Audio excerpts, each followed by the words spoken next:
Hello बच्चों, let's read the question.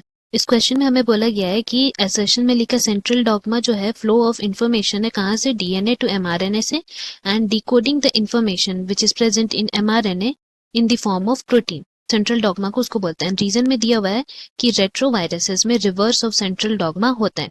इसके basis पे हमें 4 ऑप्शंस दिए गए। नाउ इस क्वेश्चन का अगर हम की कॉन्सेप्ट के बारे में बात करते हैं, देन यहाँ हमारा की कॉन्सेप्ट हो जाएगा प्रोसेसिंग ऑफ डीएनए हेलिक्स। तो जैसे कि हम लोग जानते हैं कि डीएनए जो है हेलिकल फॉर्म में रहता है, दैट मीन्स हम लोग बोल सकते हैं कि DNA is a helical structure. And जो इसका स्ट्रक्चर प्रपोज किया गया था by Morris Wilkins and Rosalind Franklin, वो एक डबल स्ट्रैंडेड डीएनए का था।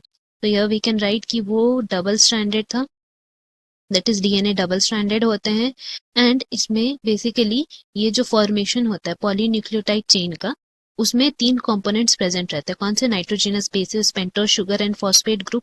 एंड वो वेरियस बॉन्ड्स से लिंक्ड रहते हैं। If you talk about the bonds जो इसमें लिंक्ड रहते हैं, they are an glycosidic linkage, जो कि हम लोग को नाइट्रोजनस बेसिस और पेंटोज शुगर के बीच में मिलता है।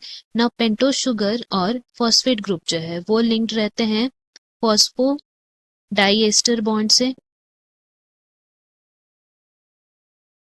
दैट इज फॉस्फोडाइएस्टर लिंकेज भी बोलते हैं हम लोग। ना हमारे जो नाइट्रोजनस बेसिस है वो सब भी H बॉन्ड से लिंक्ड है, तो हम लोग बोल सकते हैं कि यहाँ पे हमें H बॉन्ड्स भी मिलते हैं। ये सारे बॉन्ड्स यहाँ प्रेजेंट रहते हैं।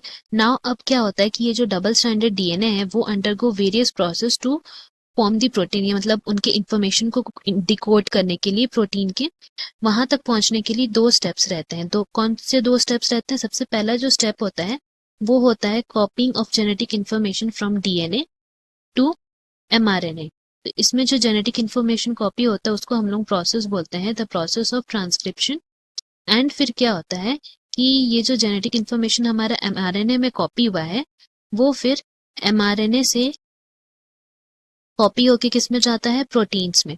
दैट मीन्स एमआरएनए जो हम लोग का बनता है उससे फिर अमीनो एसिड का एक चेन बनता है जिसको हम लोग प्रोटीन्स बोलते हैं। तो ये जो प्रोसेस होता है उसको हम लोग बोलते हैं ट्रांसलेशन। नाउ ये दोनों जो प्रोसेस है ट्रांसक्रिप्शन एंड ट्रांसलेशन, उसको ओवरऑल एक नाम दिया गया है, that is named as central dogma. तो सेंट्रल डॉगमा हम लोग बोल सकते हैं as a process which transcription and translation होता है। एंड ये जो प्रोसेस है was proposed by Francis Crick. Now ऐसे कुछ वायरसेस हैं, तो ये वायरसेस को हम लोग बोल सकते हैं कि उनमें जो प्रोसेस होता है वो रिवर्स होता है, that means from RNA to DNA का प्रोसेस होता है, that means a reverse process होता है। तो उसको हम लोग बोलते हैं reverse of the central dogma in some cases of virus. Now अगर हम लोग स्टेटमेंट देखें तो स्टेटमेंट में पहला जो स्टेटमेंट लिखा है कि सेंट्रल डॉगमा जो है फ्लो ऑफ इंफॉर्मेशन है डीएनए से एमआरएनए का, फिर उस इंफॉर्मेशन को डिकोड करना इन दी एमआरएनए टू फॉर्म प्रोटीन। ये जो हमारा सेंट्रल डॉगमा का प्रोसेस है वो सही है ना। रीजन में जो लिखा है कि रेट्रोवायरसेस में रिवर्स ऑफ सेंट्रल डॉगमा होता है, ये भी सेंटेंस सही है, but assertion is not the correct explanation for reason. दोनों अलग अलग स्टेटमेंट है बट दोनों सही है, तो इसीलिए हमारा यहाँ पे करेक्ट आंसर हो जाएगा option B, that is assertion and reason are true but reason is not a correct explanation of assertion. Hope you have understood. Best of luck. Thank you.